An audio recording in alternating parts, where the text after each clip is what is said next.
There we go. Listen, we won't put the blame on you. What's up, guys? It's your man, Donovan Sharp, and welcome to this edition of TSR Live on a Saturday.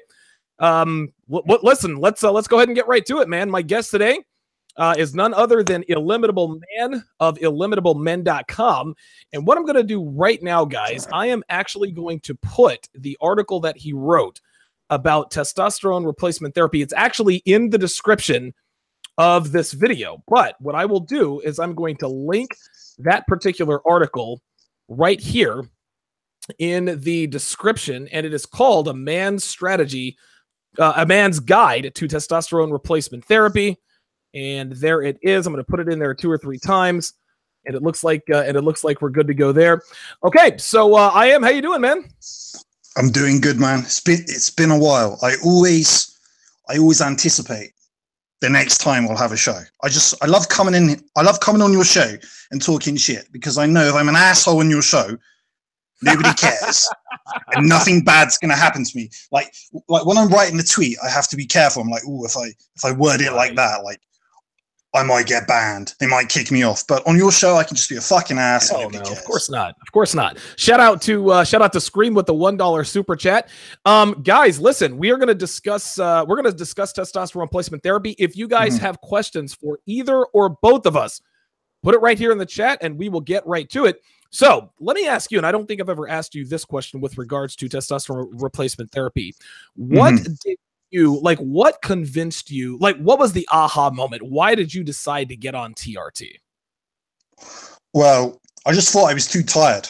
So when I was working out, after I was working out, I would be energetic for, say, maybe, I don't know, like an hour, or maybe 2 hours.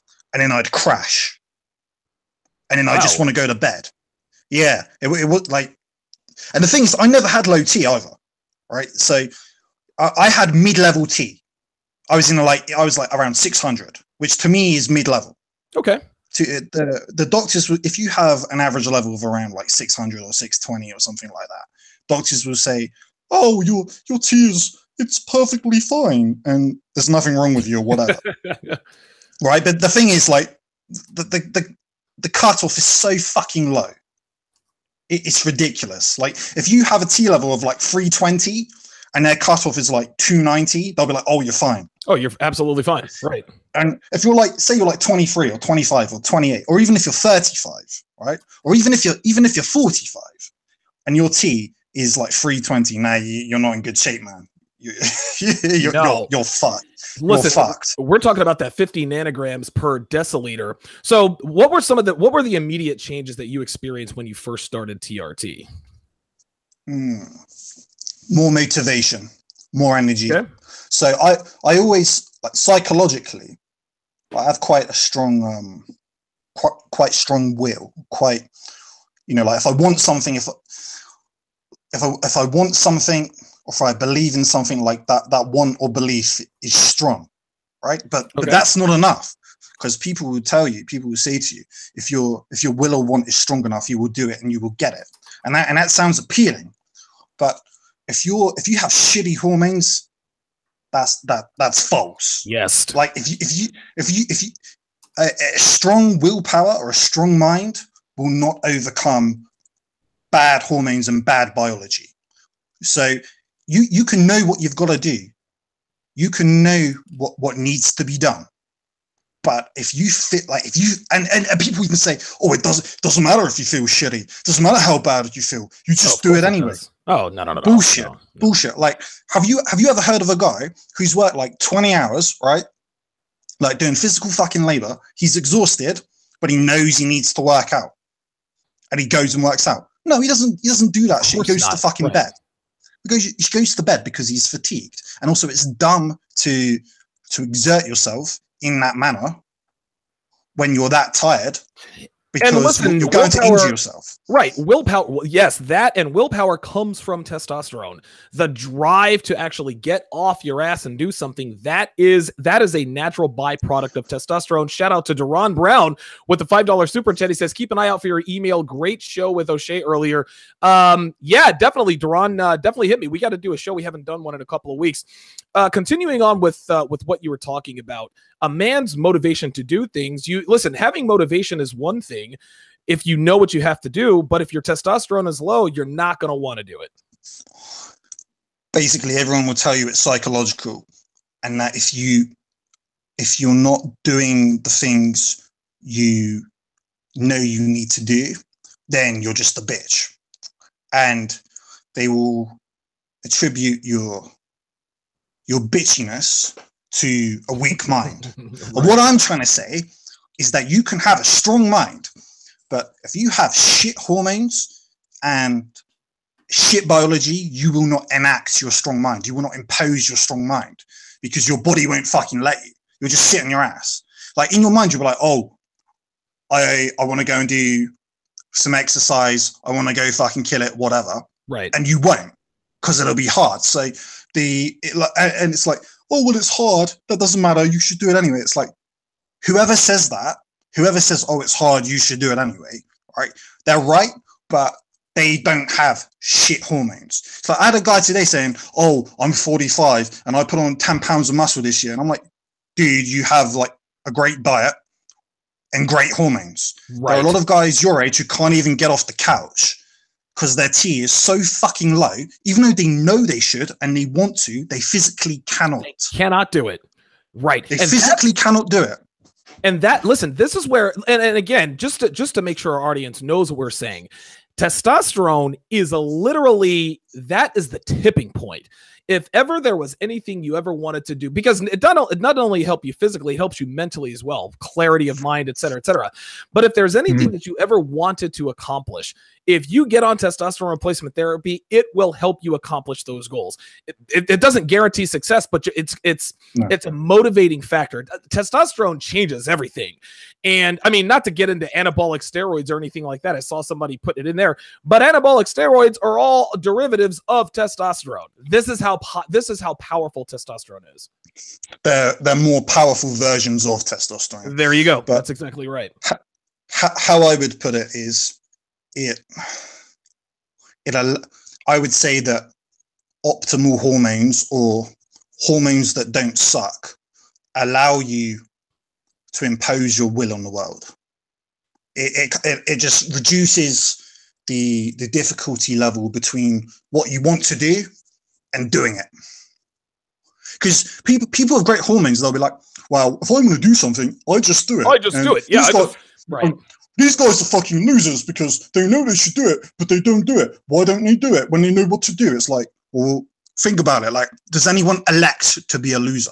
Oh, of course. Does anybody elect to sit on their couch and be lethargic? It's like I've said to a guy before, I was like, look, give me control over your hormones, and I will fucking jack your thyroid down, jack your estrogen up, and jack your testosterone down, and then try to be a winner.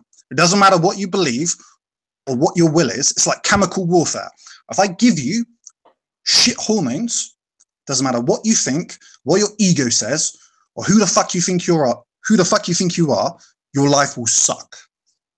And people don't have an answer for that. No, they don't. And it's funny. One of the great fallacies of life, one of the many bullshit slogans that we have all been raised to believe is mind over matter, right? Like, as long as you think you can do it, as long as you believe, if you want to quit smoking, if you want to do this or want to do that, just you can do anything you put your mind to it. Bullshit. You cannot do anything you put your mind to. It is not mind over matter. It is matter over mind. Testosterone replacement therapy gives you that mental edge to do whatever it is that you need to do. Yeah. One thing people like to say is that if you have really high T, that you're more aggressive. And I don't believe that. Wow. I'm calmer. Let's see, steroids can do that because they're too strong. Of course. But testosterone, like, since I've been on TRT over a year now, right? So I've been injecting testosterone for over a year. Okay. And if you read my older stuff, when my testosterone was lower, what you'll find is that it's more aggressive sounding than since my testosterone's been higher. Right. What I find with higher testosterone is that I'm not afraid of conflict, but I'm not immediately reactive to provocation. Like for some reason, provocation and just like the kind of bullshit where people are trying to incite you into some kind of nonsense, that for whatever reason, I don't know why, it's like it's changed the brain in some manner. That's easier to deal with. Like someone would be like, you're a cunt, or your mother's a moron, or you're a fucking racist. And it just bounces off me. Like I read it and I just think, okay, like I just don't care. Whereas like maybe like 2 or 3 years ago, that would have affected me more profoundly. I would have been like, well, what do they mean? But I would have been like more I'd be giving it more legitimacy and trying to wonder where the fuck it comes from. And now I'm just like, whatever. Nonsense. Yeah, right. Yeah, it doesn't matter. Got a question here. It says, what age, or actually, shout out to Deron Brown with the $10 super chat. He says, regarding testosterone utilization, do you believe that sleeping with many women lowers and hurts testosterone? If so, no. Should men only sleep with women they are romantically interested in? No, I know having children, if you're not injecting, so if you're a guy who does not inject testosterone, so you're not on TRT, and you're just the guy who gets his testosterone from his testicles, a natural guy, if you're in a relationship, it lowers your testosterone slightly. If you have children, it lowers your testosterone even more. And the thought behind this mechanism is that you need to be less boisterous around children. Yeah, I was gonna say that's okay, I gotcha. You don't because you don't want to hurt the child, right? So you don't want to be such a weakling you can't protect the child, but at the same time you don't want to be such like a raging, crazy guy.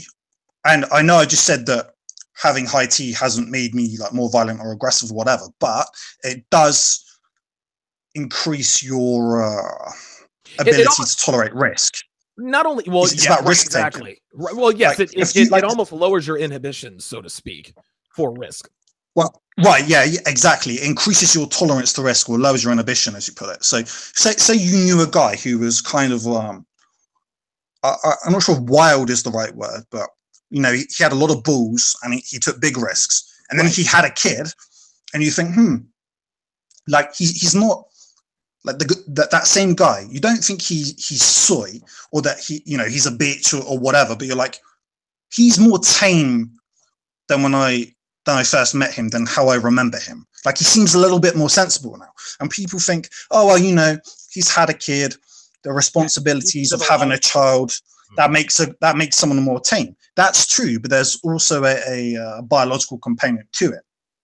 And his testosterone would have been higher before he had kids than afterwards. Right, and that's why he made the kids. I'll give you the perfect example. An American stock car driver by the name of Jeff Gordon burst onto the scene in the early 90s. He's winning dozens of races. He won 4 championships, right? Then he got married, and then he had kids. He had not won a championship since. Meanwhile, there's another. Now listen to this. Meanwhile, there's another guy who came up under Jeff Gordon by the name of Jimmy Johnson. He got married and he had a kid, but he hasn't stopped winning. He has won a record 7 titles. I think that Jimmy Johnson is on TRT and Jeff Gordon is on fucking gear. Yeah, the second guy is on gear. The first guy isn't. The first guy isn't. If you're injecting, like say you've had a kid and you're still injecting, then the fact you have a kid, right, doesn't significantly influence your testosterone levels, because even if your body is trying to down-regulate your testosterone, you've just physically injected more testosterone into your body, so it doesn't matter. I got a question. You're like counteracting. Go on, yeah. Yeah, I got a question here from Deron Brown. Shout out for another $5 super chat. Deron's already donated $600 here. He says he's broke. He says, so do you believe that sex hurts or helps martial artists and entrepreneurs? Does it That's hurt an interesting or help? question. Does it hurt or help? Can we get more like specific? I think Deron's got something in mind, but he hasn't said it, and I think it could do both. Okay. To be honest. Okay. I think it could hurt in that it makes you more comfortable because you don't have that hunger. Like a guy who doesn't get laid, if he if he doesn't channel it into being a loser and he channels it into self-improvement, he's going to be hungry, right? That's right. So he's going to do things in the world to try and become more successful so he can get pussy. He's going to try and get money in some kind of way. He's going to build a business. He's going to get into fights, whatever. But at the same time, go on. I don't want to ramble on. No. I was going to say there's a movie called Rocky, and I remember the trainer told him women weaken legs, right? And the former lightweight champion Oscar De La Hoya, I remember he was on the Letterman show, and he asked him, he said, well, listen, have you tried having sex before fights, having after? He said, well, I've tried it both ways, and I have found that when I am sexually active before I fight, when I actually get the fight night, my performance tanks. And I think that's I wouldn't do that because every time a man orgasms, his prolactin level increases. That's exactly right. And prolactin is responsible for lactation. So lactation is milk from the, like if your prolactin level was high enough, even as a man, your nipples will produce milk like a pregnant woman. Right. So it's not estrogen, but it's kind of in that group of hormones. Like it's something you don't want being very high.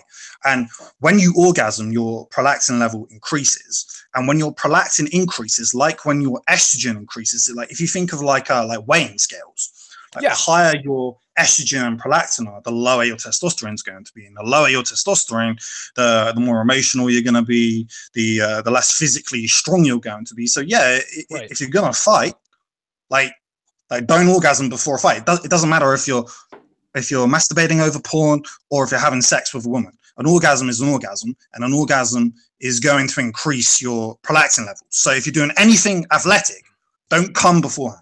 There you go. Listen, it makes all the sense in the world to me, physiologically and biologically. Shout out to my man O'Shea Duke Jackson with I think it's like $7.60. That's the conversion rate. He said, shout out to Illimitable Man and Donovan. Yeah, man. Listen, guys love you, dude. We've got 74 people watching. We've been on the air for maybe 10 minutes. But yeah, I was on with O'Shea earlier, dropped some knowledge there. And listen, by the way, while I'm actually going to put you on the spot, O'Shea really, really wants you to write an article for NegroManosphere.com. I told you I've been asking you about it. I told him, hey, look, what does he want? Because this is the thing. Black guys, hear me out. Black guys love me, no homo, because I keep it real, right?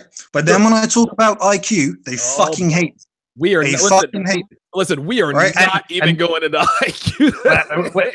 We're not going to get onto that shit. But this is the thing: black guys appreciate that I keep it real. But then when I keep it real on the IQ front, they don't fucking like me. They're like, he's a racist British white guy, and I am a British white guy, by the way. I mean, if my accent didn't give that away, like that, that needs to be that needs to be stated, right? So you can't like some real things and not like other real things. Like it's just going to be real 100%. I'll tell you what I'll do is I'll shoot him an email. Cause I talk to O'Shea probably about 2 or 3 times a week. I'll put you guys in contact with each other. Maybe you guys can do like a collaboration of some sort. I told him you're expensive, man. I said, you're going to have to take out a second mortgage on your house to hire this guy. Absolutely. There's the laugh. There's the laugh. That's what we want.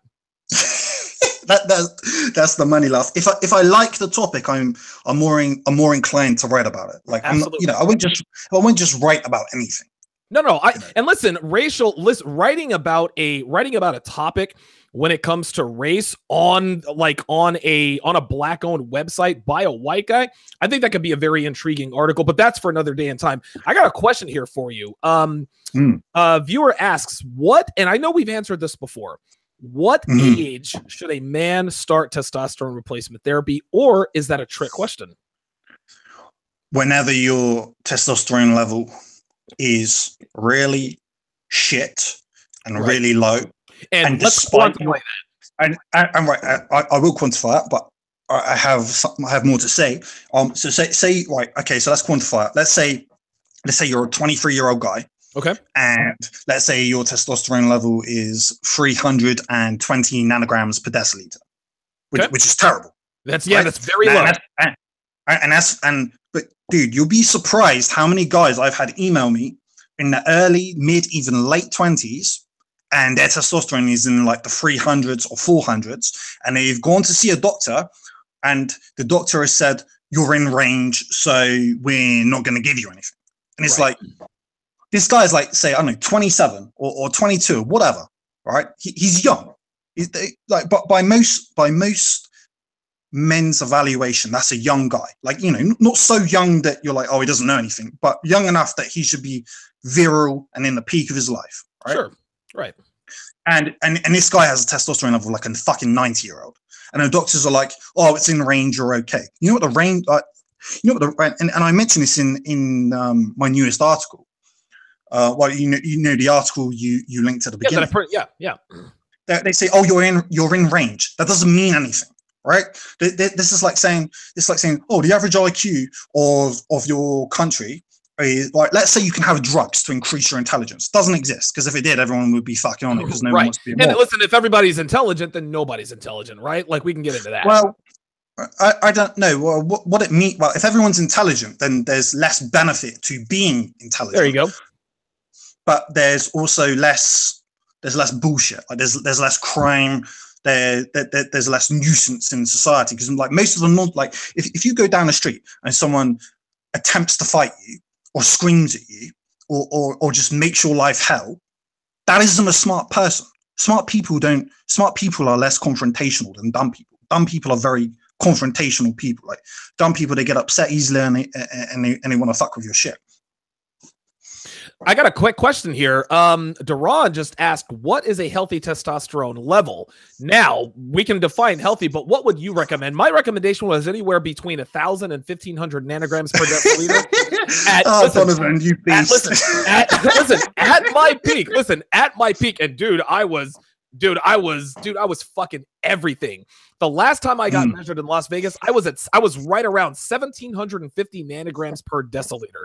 It was all I could think about was fucking, all I wanted to do was lift weights and fucking fuck chicks, man. Then my back started breaking out of acne. I was like, all right, let me tone it down a little bit. But the acne's the punishment. That's too much conversion to dihydrotestosterone. testosterone. And if you have the, I mean, I'm lucky in that I don't, but a lot of guys do. If you have the male pattern baldness gene and you have too much dihydrotestosterone, DHT, your hairline starts receding. Oh, listen, obviously you guys looking at the screen, that's my hairline now. I don't have the male pattern baldness gene. If I did, I'd be completely bald. Because, dude, listen, man, I was out of control, man. Like, dude, it was like at my peak, and listen, it felt great. But again, you know, you can only do so much at one time. But what would you recommend? Like, if someone wanted to kick life's ass, let's say they came to you. All right, I am right now. I'm at 800 nanograms per deciliter, which is on the high side. But I really want to grab life by the balls. I really want to take this to the next level. What would you recommend my range should be? If there were 800, I actually wouldn't give them anything. Okay. 800 is what I consider the low end of high. Okay. Right? So it's like, as a parallel, like 125 IQ is the low end of high IQ. Right. It's like, you're smarter than most people, but there are enough people who are smarter than you to make you feel like a moron, even though you're not a moron. So in terms of testosterone level, like an 800 testosterone level is like you have a much higher testosterone level than most people, but there are guys who are like 12, like naturally, by the way. Or there's not many of them. But guys who are like 900, 1,000, 1,100. I think one guy tweeted me a while back. His natural level is like 12 fucking 80. What? I was like, damn. Yeah, natural as well, because he put his blood work on there, and it showed his FSH and his LH, right? So his luteinizing hormone and his follicle stimulating hormone. Now, if you're on TRT, your FSH and your LH are going to be like near fucking zero, like because your body, because those are the hormones that tell your testicles to make testosterone.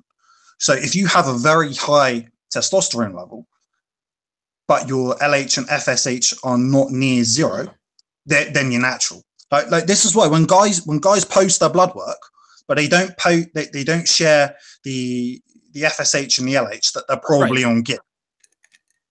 Like they don't want you to see that the FSH and the LH are like 0.1 or something. There you go. That's the rub, right? Oh, my testosterone, I'm 1340 nanograms per deciliter. Okay, well, that's because you're on TRT, which is fine, but you can't act like that's a natural thing. Here's something else. Deron Brown asks.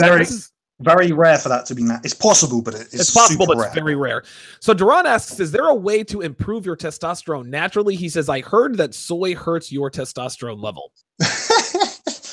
Yes, I think it absolutely does. I think, to be honest, I think the soy thing's a bit of a meme. I think some like, I call things soy, right? Sure, of course. It's a bigger speech. Right, but like, so I think there's, and I'm not an expert on this shit, so I'm basically talking out my ass. But Don't we all? Dude, as you go through life, what you find is that a lot of the most successful people are just more convincingly talking out of their ass than that's exactly right. But in terms of soy, there's like, I think there's like more than one kind of soy. Like, for example, like if you know, like protein powders, you can get like whey protein, and you can get pea protein, and you can get soy protein, right? Like if you say you take soy protein, that shit doesn't, like, as far as I know, that shit isn't gonna like turn you into a bitch. But I think there's like more than like one kind of soy or something, and some kinds are like very estrogenic and bad for you, but other kinds are not that deleterious to your being. Anyway, as like a general stereotype, just don't go fucking near soy. And on the point of estrogen, if you have, this is rare, by the way. I had a guy get in contact with me who had a natural T level of 900, but his estrogen, so 900, which is a decent natural level, but his estrogen level was like 70. Woo! So he felt shit. Of course. So if you have high natural testosterone, but you also have a large conversion to estrogen, so you have very active alpha 5. No, I'm thinking of DHT. Sorry. If you have a very high aromatase converting your testosterone into estrogen, right? And this is why men who are on TRT take what's called an AI. Some of them do. And it depends on, like, it's weird because there's guys who are very overweight, like obese, and they're on TRT, and they don't need an aromatase inhibitor, right? And then there's guys who are like really skinny, but for whatever, I like nobody seems to know what the genetic cause for it is, but basically some men convert more testosterone into estrogen than others. They seem to produce more aromatase enzyme. So it really depends upon your biological, your chemical, and your genetic makeup in terms of the conversion into aromatase then. It's genetic and body fat. But the weird thing is, if you have really great genetics and really high body, like this doesn't apply to most people, right? But like if you have really high body fat but great genetics, you won't convert much testosterone into estrogen. The average person the average person with high body fat will convert more testosterone into estrogen. A more typical story is, say a guy was like 30 pounds overweight, right? And he was on TRT and he needed an aromatase inhibitor, but then he lost weight. Like by weight, I don't mean muscle, I mean fat, right? Sure. So let's say he lost 20 pounds of fat. All of a sudden, that guy doesn't need an aromatase inhibitor anymore because he has less body fat. So the aromatase enzyme is less active in his body. So that means less testosterone is being converted to estrogen. So he doesn't need an aromatase inhibitor to manage it. Wow. But even if you, I didn't even know that. But even if you do need an aromatase inhibitor to manage your estrogen levels, dude, it's tricky as fuck. Like there's no science to it. It's hit or miss. You really have to experiment with it, and there's a lot of trial and error involved, man. Like this is why we have this knowledge. Dude, trying to manage your estrogen levels if you need an aromatase inhibitor is horrible. It's a never-ending cycle, man. Like listen, I'm with you 100%, man. It is an inexact science to be sure. Like let's say you have a guy who's high T. Okay. Obviously he's been injecting this T, but he's high estrogen as well. because he converts a lot. And let's say he feels tired and he wakes up in the morning and his dick's not hard because his estrogen's too high. Like your morning erections, and not just morning, nightly and morning erections are a good indicator of testosterone and free testosterone level. Good, very good. If you never get spontaneous erections, like ever, like not in the morning, not when you wake up, not in the middle of the night when, say, you need to go use the restroom or something, then you either have a low total testosterone level or a high total testosterone level, but a low free total testosterone level, and or high estrogen. And I know that sounds convoluted, but there's a lot. I'm not trying to be deliberately hard to understand, but I need to state this. I'm not trying to be deliberately hard to understand. But there's a lot of fucking shit involved, and unless you constantly get blood tests, you don't know what's causing your lack of fucking erections and why you feel shit. Like, unless you're constantly doing blood tests, you don't know what it is. Like most guys are getting blood tests like maybe once every 2 or 3 months. A lot can happen in 2 or 3 months. A lot can happen in 2 or 3 weeks. I mean, your blood levels could spike dip, and there's insulin, things of that nature. Shout out to D Dula with the $10 super chat. He says optimizing hormones are key to unlocking a man's true potential. There's a vet-ran organization called the Warrior Angel Foundation that has been curing military veterans of PTSD and TBI through hormone therapy alone. So just like you said, people think, oh, don't get on testosterone, it's going to make you aggressive. They're curing PTSD with testosterone replacement therapy. That guy's a fucking Jew. That whoever said that in the chat, because most people are against. Here's the weird thing. Most people have no problem with hormonal manipulation or replacement for women. Like, the birth control pill, that is a very potent form of estrogen. Yes, it is. It's making a woman so estrogenic that her body thinks she's constantly pregnant. Right. And that's why women on the pill tend to not be horny and are fucking batshit crazy. Like, I would never put my girl on a pill. Do you know what I said to my girlfriend? I said, I don't hate you enough to put you on a pill. I'm not going to put you on a pill. Like, dude, honestly, it's like, what the fuck? It's like, listen, when a woman is pregnant, her hormones are all over the place. She's going crazy. There's hot flashes. She wants chocolate covered pickles. She hates you, then she loves you, then she hates you again. Like, it's oh, fuck that, dude. Well, one of the reasons modern women are so crazy is because they're on chemical birth control. Now, I'm not saying birth control is a bad thing. I'm saying chemical birth control is a bad thing. If she wants like a coil or what's it called? Is it called an IUD or something? Yes, that's exactly what it is, an IUD. Yes.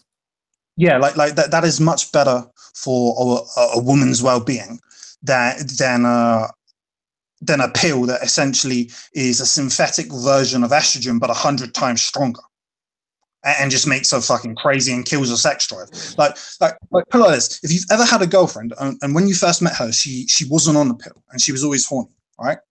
And then you put her in the pill, and all of a sudden she's good with once a week. Yeah, the sex drops off. Pill. Right. That's because of the pill. Guys think it's counterproductive. Well, guys think, I've done something wrong. I've killed the attraction somewhere. No, you haven't. You've just jacked up your woman's estrogen levels by okay, so you haven't literally jacked up her estrogen times 100, but because it's not actual estrogen, it's a synthetic version of estrogen, so it has the effects of estrogen without being estrogen. So for all intent and purpose, you've jacked up her estrogen times 100, and that's why she isn't fucking horny anymore. Like, if your estrogen's really high, you don't want to have sex. It's the same for guys. If you give a man a super high estrogen level, he's like, yeah, whatever. Well, it's almost like feeding the hunger. Like if you put a human being on a pill that made them feel hungry all the time, they would never want to eat. Well, the pill essentially makes women think that their body think they're pregnant all the time. So there's no ovulation feeling. There's no ovulation pain. There's no motivation for her to get fucked and have a kid. Yeah, the hunger thing. I think if you could, and this is like completely fucking off topic. I think if you could make a pill that essentially brings ghrelin, because ghrelin is a hunger hormone, and leptin. If you could bring ghrelin and leptin very low via a pill, you could essentially kill hunger with a pill. I do think it's possible. It's completely random and has nothing to do with TRT. Well, actually, you know what? I'll actually seamlessly segue into this. And the first thing I'll say is the first thing I noticed when I was on TRT, the very first effect, I think it was like maybe 2 or 3 days after my first pin, I started having morning wood. It was fucking great. A viewer asked, how does marijuana positively or negatively affect your testosterone levels? I cannot really say with any level of confidence, because I haven't seen any studies that indicate marijuana significantly changing a person's hormones. And marijuana seems to act differently in different people's bodies. Like you have different kinds of drugs, right? Like you have stimulants, you have depressants, whatever. And marijuana is meant to be like kind of bang in the middle. Like it's a little bit of each it's a little bit category. Of both. Yeah, I don't some think people get. Well, here's the thing.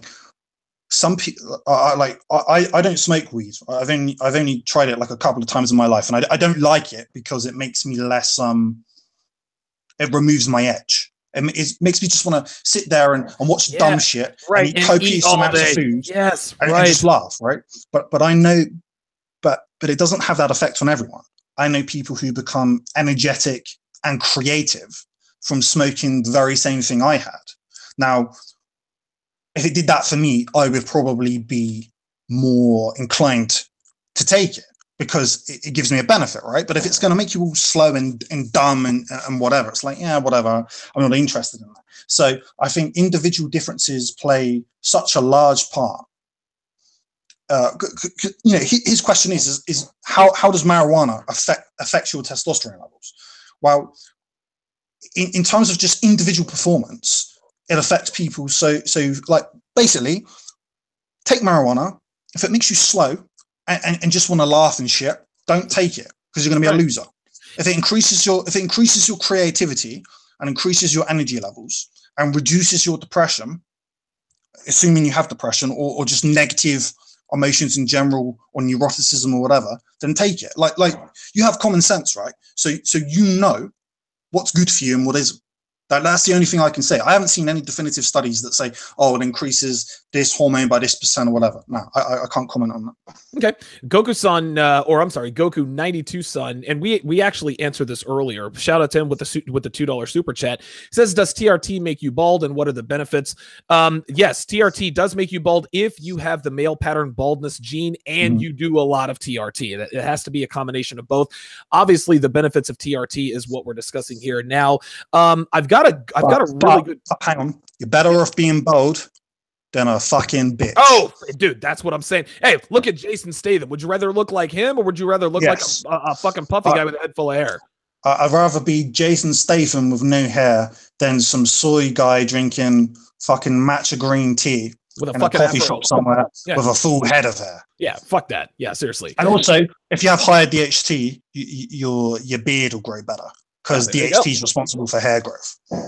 Well, there's the answer to that question. This is an interesting question. He says, are testosterone booster pills like AndroSurge? Listen, I totally agree. Listen, I'm going to say this. I'm going to say this here once, and I'll let you chime in on this. There are so many bullshit. Like, dude, there's eugenics. There's all Frank Thomas. Listen, guys. So many pills, GNC, testosterone boosting pills are all 100% bullshit. Those do not raise your testosterone levels significantly enough to make a difference. That's it. It's all 100% bullshit. The only way to significantly raise your testosterone levels to make a difference is needle in ass. That's it. You can't take a pill. You can take like a cream or whatever. But these pills that you can go and buy over the counter, nah, man. Because you want to know something?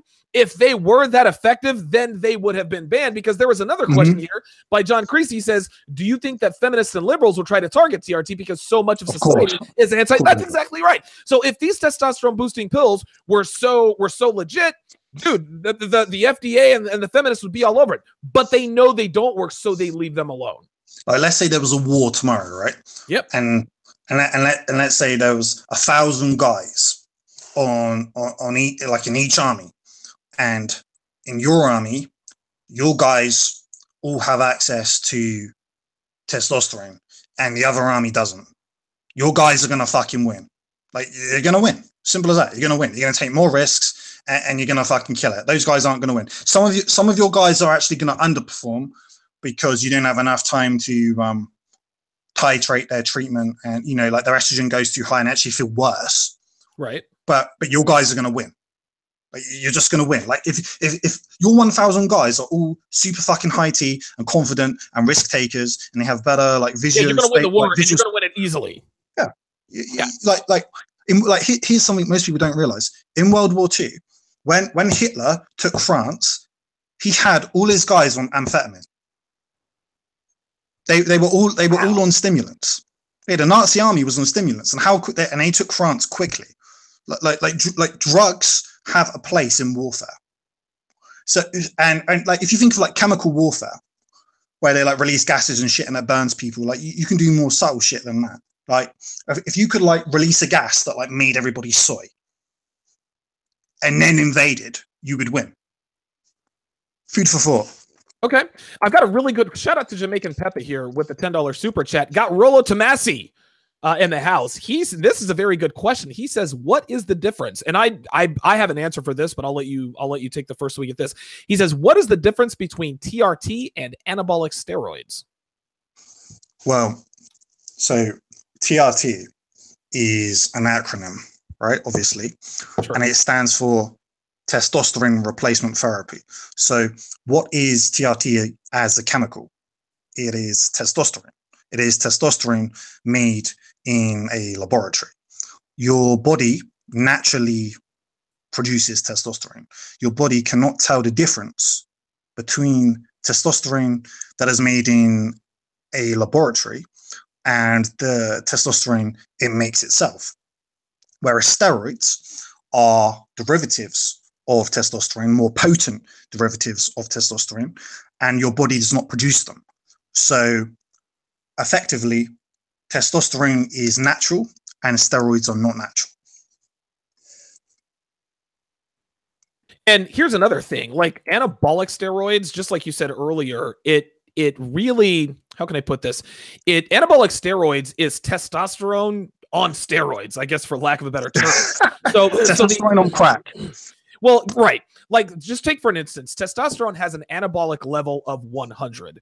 Well, the most powerful steroid in the world is called trenbolone. That has an anabolic rating of 500. So trenbolone is literally 5 times stronger than testosterone. See, I said what you said before, but then someone pointed me to some like exotic compound that hardly anyone uses, which is a steroid that is apparently stronger than trenbolone. Oh, wow. There's something stronger than trenbolone out there, just not many people know about it. Yeah. Listen. If IFBB professional bodybuilders don't know about it, then it's definitely not legit. There is nothing strong. Listen, guys, you can do your research on it. There is no anabolic steroid out there stronger than trenbolone. And by the way, in terms of trenbolone, so everyone's like, oh, if you inject testosterone, it's going to give you anger problems or whatever. No, testosterone won't. But trenbolone, that's going to make you super paranoid and super like over the top angry. Like, yes, if Jordan Peterson starts taking trenbolone, you're going to be like, why is this guy who I think is reasonable and balanced all of a sudden a complete fucking asshole? That's because of the trenbolone. It really does. Trenbolone has a more significant psychoactive effect than regular testosterone. Yeah, absolutely. Right. Absolutely. Testosterone doesn't change your personality that much. It just makes you less anxious and more motivated. I'll put it to you this way. I'll put it to you this way. Testosterone will turn you into a muscular Dr. Bruce Banner. Trenbolone will turn you into the Incredible Hulk. I think that's probably the best way to. That's a fucking good way of putting it. Someone asked, is testosterone replacement therapy expensive? In the US, yes. In the US, it is very, very expensive. Because hang on, let me just say something. In the US, you cannot legally treat yourself. Right. So if you in the US, it's like, let's say let's say after listening to this, you go and get some blood work done, right? And it comes back, your testosterone is like, I don't know, let's say 450 nanograms per deciliter. You're not low T, but you are. Like basically, like your T's kind of shit, but the medical establishment will not agree that it's shit. They will say it's high enough for you to not need a prescription. So like, we don't have insurance in the UK, but I know in the US you guys usually pay for like medical insurance, right? And a constant question that comes up is, will my insurance cover this?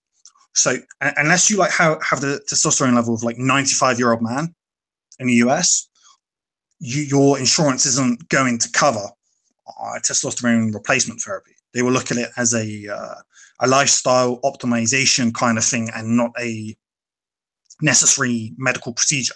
So you'll be paying out of pocket for it. Now, your general practitioner, like let's say you have this like 400 level or 450 or whatever, right. They won't even let you have it if you pay for it. They'll be like, oh no, your testosterone's fine. So then you'll be like, okay, I need to look for a more progressive physician, which is just basically a guy who is more greedy, who is willing to prescribe you the shit for money. And then you'll shop around progressive TRT doctors, and they'll all be quoting you like $3,000, $4,000, $5,000 a year for TRT. Right. And in the US, because the US has like, right, I live in the UK, right? I'm like, if you listen, if you can hear how I sound, I'm obviously British, right? Right, obviously. Right. But we have far more, like in the UK, you can't own a gun legally like you can in the US, but you're legally allowed to inject yourself with steroids and testosterone in the UK, and nothing bad will happen to you.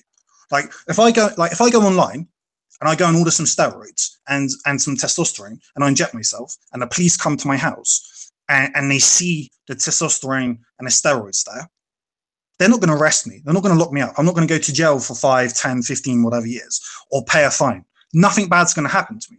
Unless I have such a large supply, it looks like I'm trying to sell it to other people. They're not going to do anything. But in the US, even if it's for your own possession, you have a single vial of any testosterone or any steroid, and you don't have a prescription for it, you're going to jail. They're locking you up. So the US has far more tyrannical steroid.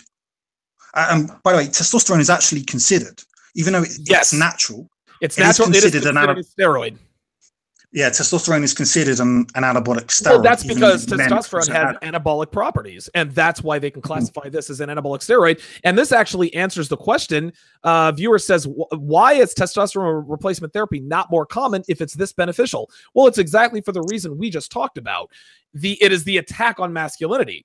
There is a way for men to become more masculine, and the Western Hemisphere, the Western culture, they don't want that. They do not they don't want men to be more masculine. They want to feminize the country. They want to feminize the world. So of course they're going to make testosterone replacement therapy illegal unless you go to a doctor who's going to tell you, you know what, you're at 250 nanograms per deciliters. Looks like you've got bitch tits, but you're in range, so you're fine. Let me take your $300 for your blood work and send you on your merry way.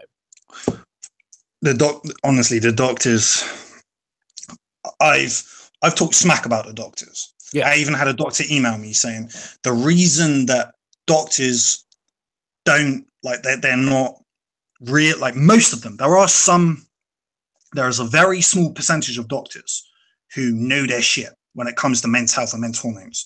Most endocrinologists. So people think, oh, well, it's just a doctor. He's not a specialist. If I see a specialist, an endocrinologist, a guy who specializes on hormones, he'll know what he's talking about. That's not true. Most endocrinologists know fuck all about men's hormones. And you know why that is? Because they're all dealing with the fucking diabetes epidemic. Right. They're all consumed with insulin and diabetes.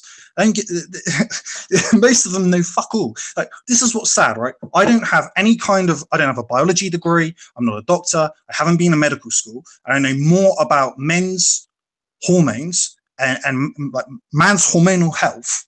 I know more about this shit than most endocrinologists, and that's sad. I shouldn't know more than them. I shouldn't. They should know more than I do.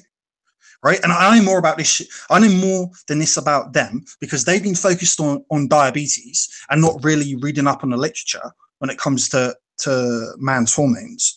And I have been reading up on it because I only had mid-level T and low free T, and I wanted to optimize myself. So I was like, well, how the fuck can I do this? So I've been, I had a vested interest in improving my own hormonal health. And with a lot of trial and error and reading, managed to do that. So I have fucking skin in the game. But these guys, no. But endocrinologists know nothing. No, go ahead. Go ahead. And progressive doctors progressive as in they're more. And what I mean by progressive is they're more willing to prescribe TRT. So a conventional doctor will not prescribe. Let's say if you're a 25-year-old guy and your level's like 400. A conventional doctor will eat like you need it, right? Like you're not super low, but you're too low. Like if you're in your 20s, your T should be at least 800 as far as I'm concerned. At least 800. Maybe like 790 or something, whatever, that's okay. But you're in your fucking 20s and you're a man. You should have high T. Like if your T is 400 in your 20s, what's it going to be in your 30s? I'm still 40s? Here, by the way. Just turn my camera off. I'm just go ahead. All right. So if you're 800 in your 20s, then what? Well, like say you're like 400 or 500 and you're in your 20s, right? It's declining every year. So where's it going to be in your 30s or your 40s or your 50s? It's going to get lower and lower and lower and lower. If it's already too low now, it's only going to get worse. It isn't going to magically go up. Guys are like, oh, I'll do a ton of squats. I'll exercise. I'll eat a lot of eggs. I'll get more sunlight. If you're lucky, you can increase it by 100 doing that kind of shit. So say your T level's 400, your optimized lifestyle, you're 500. It's still shit. It's still shit. That actually leads me into, and I'm looking at the chat here, and a lot of guys, especially that are sort of new to the TRT life, new to the TRT scene, a lot of them are hesitant because they ask questions. Scared of needles. Well, not only that, but Nagone asks, the question is, do guys want to pin for the rest of your lives? The answer to that question for me is an emphatic yes. Are you kidding me? Dude, fuck yeah. Listen, I will pin once a week for the rest of my life because the benefits of testosterone replacement therapy are worth it to me. Dude, I do not care. Once a week isn't even bad, dude. I'm on once a day. Oh, there you go. There you go. I mean, again, there's a price. Listen, this is the price you pay, right? This is the price you pay. And then another question is so if one stops taking TRT consistently, will the after effects be horrible? Not if you do what's called post-cycle therapy. Yeah, you can mitigate the after effects, but absolutely, it's like anything. You get withdrawals, right? So whilst you're doing TRT, your body's like, oh, has a lot of testosterone, so I don't need to make my own testosterone. There you go. There you go. It's like that. Another way of putting it is say there's a couple, right? And in this couple, say the man starts making a lot of money. The woman's like, he's making a lot of money. I don't need to make any money. I'm just going to put my feet up and watch Desperate Housewives, right? Like that's what your body. That's what your body's like. It's like, he's got a lot of testosterone. I don't need to make any. Fuck it. I just let him do all the work. And then when you stop injecting it, your body's used to not doing any work, and it's like, okay, there's no testosterone, but maybe some more will come, and it keeps waiting and waiting and waiting, and nothing comes. And while it's waiting, you feel like shit. Well, that's what happens. But my question is why would you ever stop taking testosterone replacement therapy? Like TRT is expensive in the US, but relative to, I guess, everything if you do it legally. If you do it legally, yes, it is very expensive. But listen, you can get listen, guys, we all know you can get anything on the internet. Okay, you can do that. And we're not. And I just want to add, we're not condoning that. No, of course not. Dude, you got to go see your doctor because you want to know if you're doing it right. It's like anything. If you're going through the official routes and doing everything how it should be done, it's going to take longer and it's going to cost more money. However, if you don't know what the fuck you're doing, you don't have all the necessary information, that's how you should do it. because otherwise you're going to seriously hurt yourself. You're going to fuck yourself up. Right. That's exactly right. Grant Dumas says, one thing you need to be careful of if you do go on TRT, if your dosage is too small, your testosterone levels may drop even further. That's what happened to me. Well, I would say to him that, and I'm making an assumption here, but it sounds like he was probably going to a clinic or like a doctor's office every, let's say, 2 or 3 weeks, and the frequency of his injections was too far apart. If I feel like, let's say in 3 hours from now, I feel really like tired and I feel shitty or whatever, and I know my testosterone is too low, I can just go and get a syringe out the pack, put a needle on it, put it in the vial, load the testosterone into the syringe, and inject myself. Problem solved. But if you're dependent, if you don't have control over your injections and somebody else is injecting you and you feel trash, then you're going to feel trash until your next appointment. There you go. So they literally have control over your testosterone levels. Well, so I went to a men's health clinic. Okay. I inject myself now, so I don't have to go to a clinic anymore. So, I have like testosterone in my house. I have needles in my house. I have syringes in my house, whatever. I have all the materials necessary to administer TRT in my house. But when I first began TRT, I went to a men's health clinic, and I was in the NHS. In England, we have the NHS, right, which is right, public healthcare, but it's like socialist healthcare, but they only stop you from dying. So, like, if someone like shoots you and you go to the hospital, they'll take the bullet out of you and they'll clean you up, and it won't cost you anything. But if you're not on like the verge of dying and you just like have a low quality of life due to shitty hormones, they'll just be like, whatever. Like, they're not going to say, fuck you, you're okay. But that's basically the attitude. Like they're not focused on optimization. They're focused on life preservation. So if you're not close to dying, but your quality of life is trash because you have bad hormones, they won't help you. They'll just turn you away. So what do you do when you're not on the verge of dying, but you have a low quality of life and you have a little bit of money? You go and see a private doctor, which is what I did. And they're fuck. I mean, they're slightly less expensive here than they are in the US, but they're fucking expensive. And the treatment options they give you, they're not good. I honestly, they never are. I can't recommend this to Americans because it's illegal in America. But if you're an English guy, if you live in the UK and you're listening to this, don't go to the NHS. Don't go to a private doctor. He will charge you fucking thousands. Just order the shit online and do your research, because even if you go to a private doctor who charges you thousands, and I'm talking pounds, not dollars. So like £2,000. It is like, what is it? It's like nearly $3,000. It's the numbers are higher. You pay all this money, and this dude's like, "Oh, I'll give you one injection of testosterone and anphe every 3 weeks, and you're going to feel shit after like the first week." So then you feel shit for 2 weeks. This is probably what happened to this Grant guy. That's probably exactly what happened to him. His injections were too infrequent, so he's like, "Oh, testosterone's meant to make me feel better," and it did for a while. And it stopped making him feel better. And why is that? Because he's not getting it often enough. Because doctors are assholes. Yeah, let me just go ahead and take control of this before this gets out of hand. Guys, this is not a place to come to, like, this chat. We're not giving you guys recommendations. Best place to order online. Go to this. No. Anyone who talks about that, and enough of the steroid talk. Okay, like enough of that. And none of this constitutes medical advice. It's all opinion, purely for entertainment and educational purposes. And listen, Nago and 11, I see you in here. I respect your opinion, but you're on thin ice, my friend. TRT is just because Block TRT is, well, just give me a second because he's a regular listener. Just because TRT is considered to be steroid use in the US does not mean it's steroid use. There are many men who... Your balls are producing a steroid. That's what I'm saying.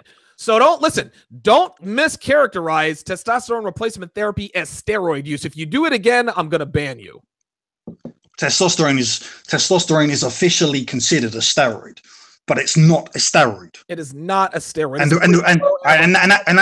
that sounds fucking silly. So I'm going to be more specific. It's classed as a steroid because it's an anabolic compound. It's anabolic properties. That's right. So it adds muscle, right? It makes you bigger. Men are taller, are more muscular than women. Whether they do steroids or not. Why is that? Because men have testicles and women don't. And what do testicles do? They produce sperm. That's right. And they produce testosterone. And testosterone makes you bigger and makes you more muscular, which is why, say, a 13 or 14-year-old boy, say he's just entered puberty. When you enter puberty, your testosterone significantly increases. A 13 or 14-year-old boy is stronger than all adult women of any age. Right. There you go. Stronger than all of them. Like, let's say a 13-year-old boy who's just entered puberty, that guy is far stronger than almost every woman on the planet, unless she's like an athlete or she's on steroids herself. Like 99% of the women on the planet are weaker than that 13-year-old boy because he has testicles and they produce testosterone.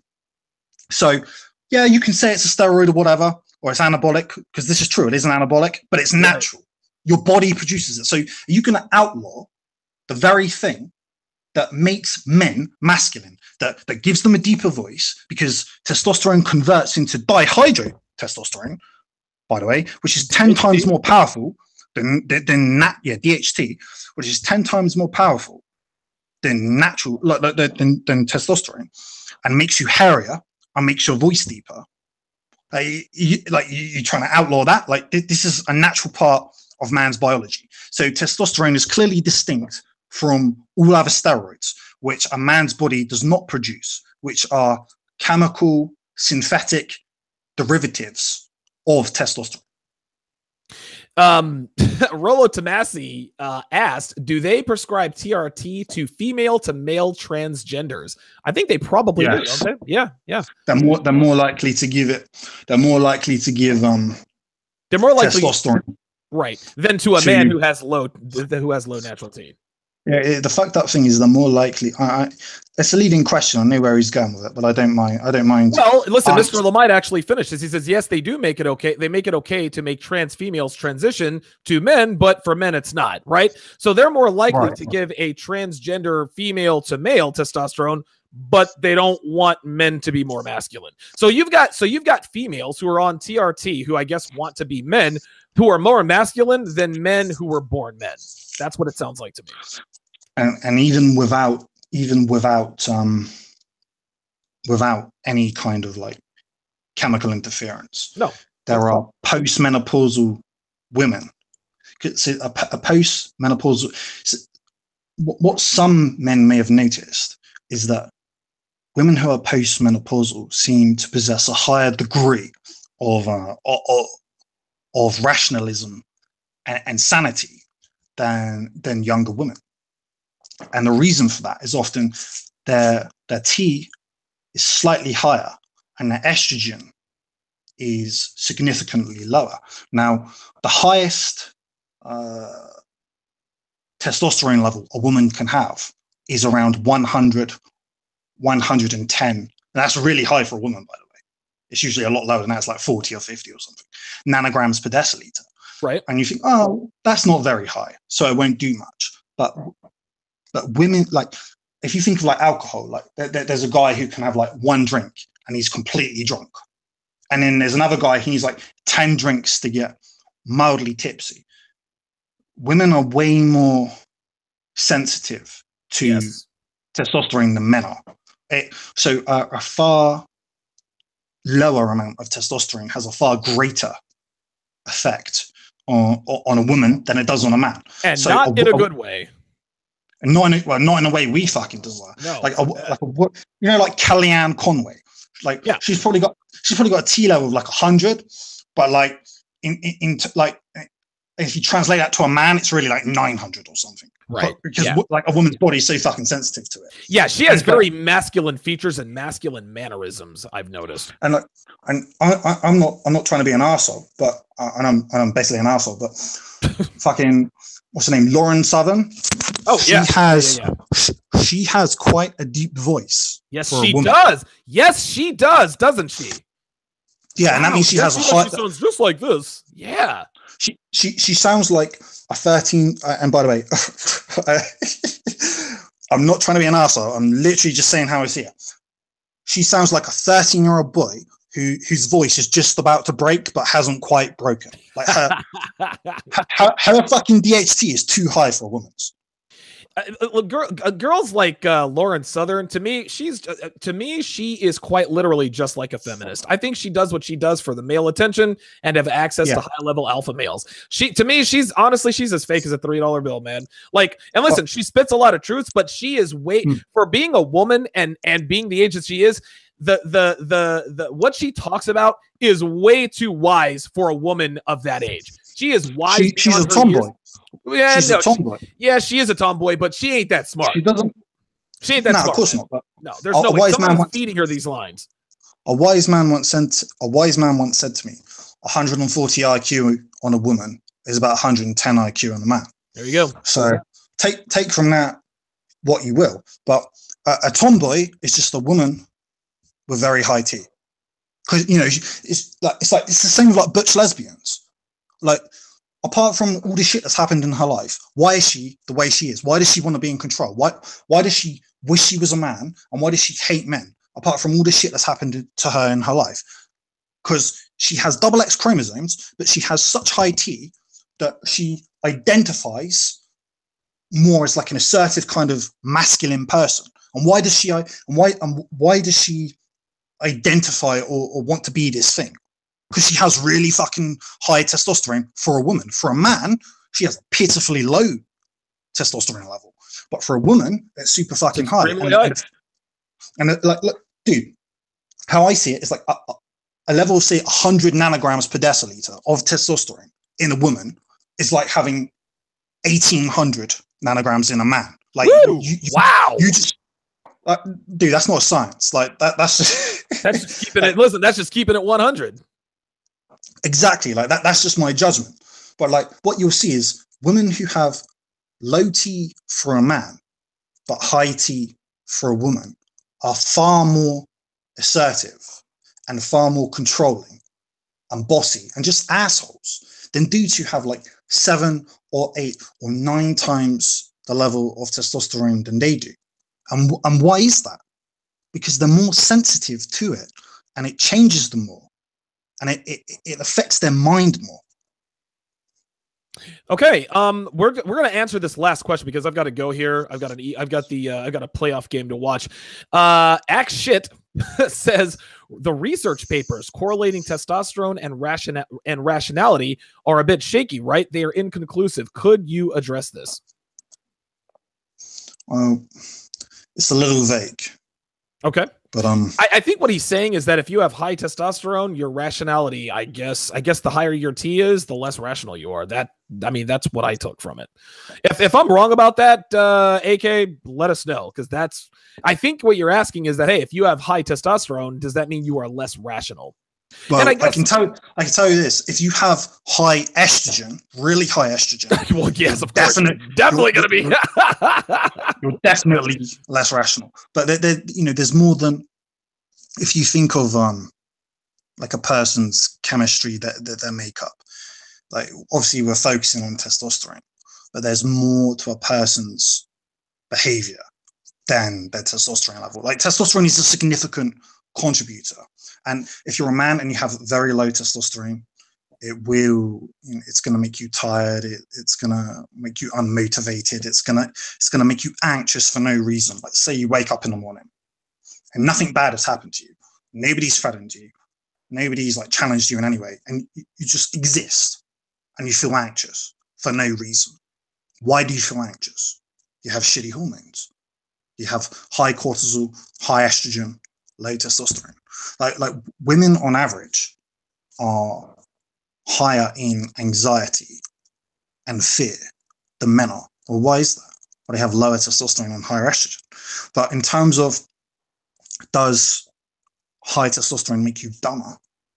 It's like there's too much of the picture, the Neanderthal. No, there's just too much of the picture that hasn't been filled in. Like guys on Wall Street, for example, they're all very high IQ people with questionable morals, but they're high T.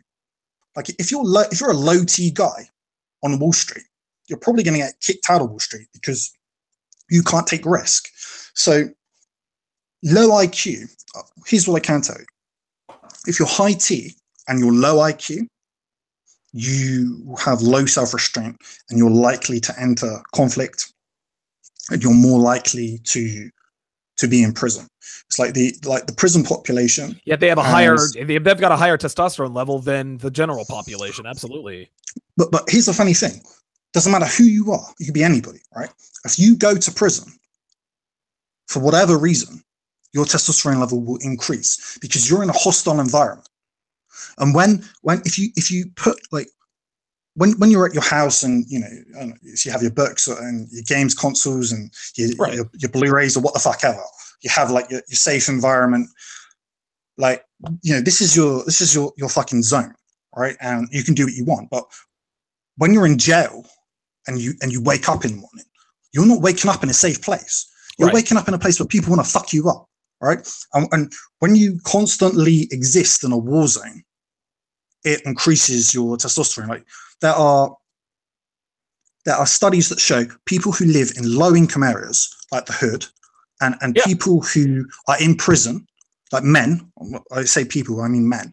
Men who are in prison and men who live in very low-income neighborhoods have higher testosterone than the men who are not in prison and don't live in low-income neighborhoods. And I think that's environmental. I think that's the body adjusting to the environment.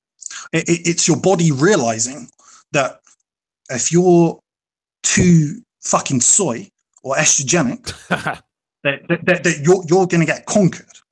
So your body is literally adapting itself. That's right. For survival. Yes, it's a survival mechanism. But high T,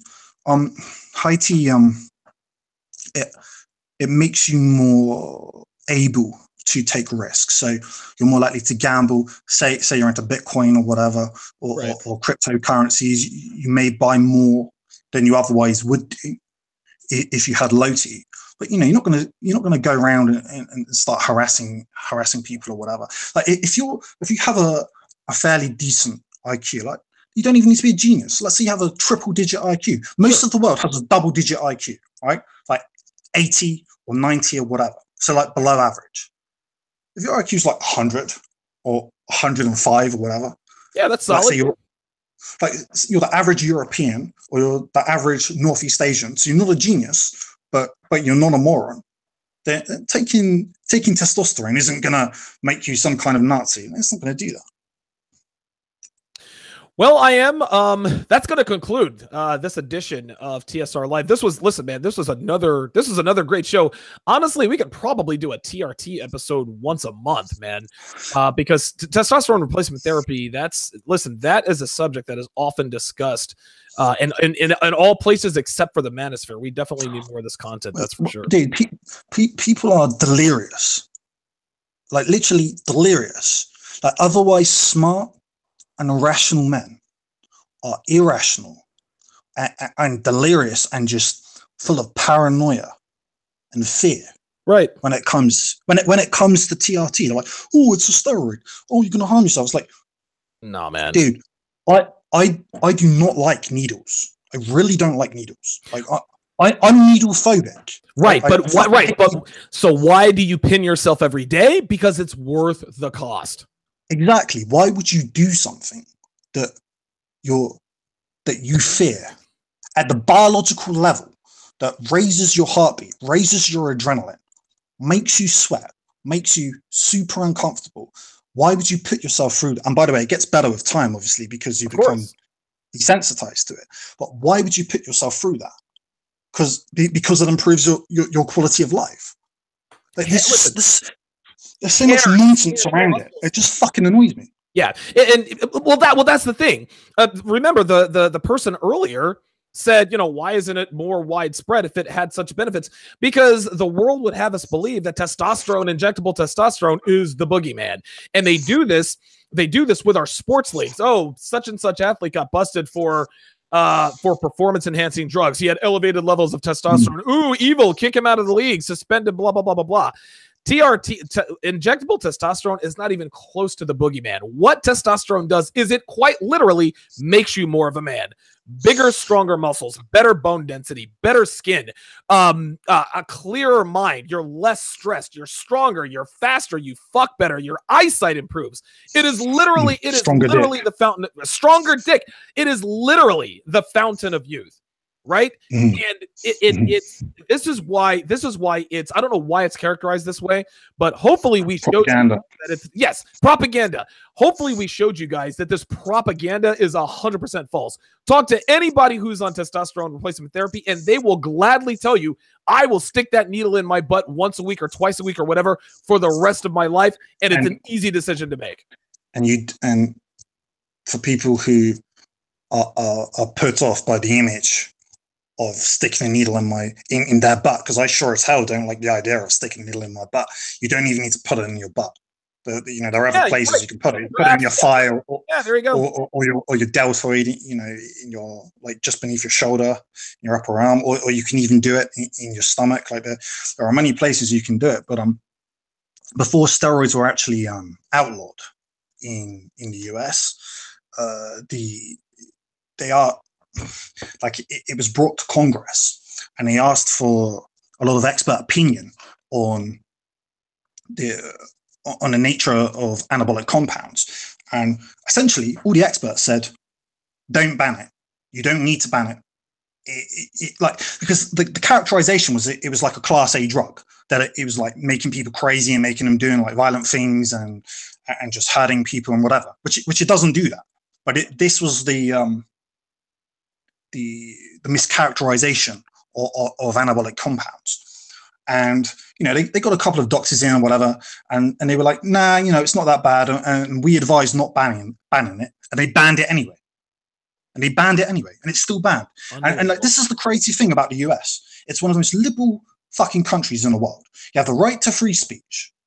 You can own a fucking gun. If someone comes in your house and tries to rob you, shoot them in the head.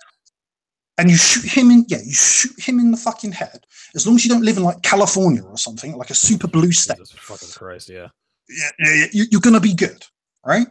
But if you inject something that your balls make anyway, you can go to jail. And yet in the UK, we have no free speech. We can't, like, if you want to own a rifle in the UK, like in the US, you can't have an automatic, but you can have a semi-automatic, right? Right. You can't have an automatic. You can't have a semi-automatic, but you can buy for $7,000, you can buy a fucking bolt action rifle and be subjected to regular police visits to ensure it's kept in it, like that you store it in a safe way, and you have to join like some fucking hunting club or some like clay pigeon shooting club, and that's the only way you can own a gun in the UK, which is why hardly anyone in the UK owns a gun. So you can own guns and have free speech in America, but you can't increase. You can't be more of a fuck, dude. Honestly, it's insane. Well, you can be more of a man. Backwards. You can be more of a man if you're middle class and you're willing to spend, say, $3,000 to $6,000 a year on a private doctor who is going to review your blood work and give you testosterone and whatever. Like, it's crazy to me that the UK is more sane on TRT than the US. Yet, like, that's legally speaking, right? Like, if you're looking for a progressive doctor, you're better off in the US than the UK because there's more of them in the US, but you need the money. If you're poor and you have low T and you're in America, you're fucked. And you want to follow the law, you're done, dude. You're fucking done. You're not going to live a good life for you. Like, no one's going to help you. You're fucked. I am. It's been a pleasure. Shout out to Scream, Duran Brown, O'Shea Duke Jackson, D. Dula, Goku-san, and Jamaican Peppa for all your super chats. Listen, I am. We got to do this. We got to do this again. Keep in touch with me. I appreciate your insight. Thank you guys. Thank you very much for coming on with us today, man. I appreciate it. Thank you for having me, man. I always enjoy partaking in your show. Good stuff, man. We'll talk soon. All right, dude. Take it easy. All right, brother. Later.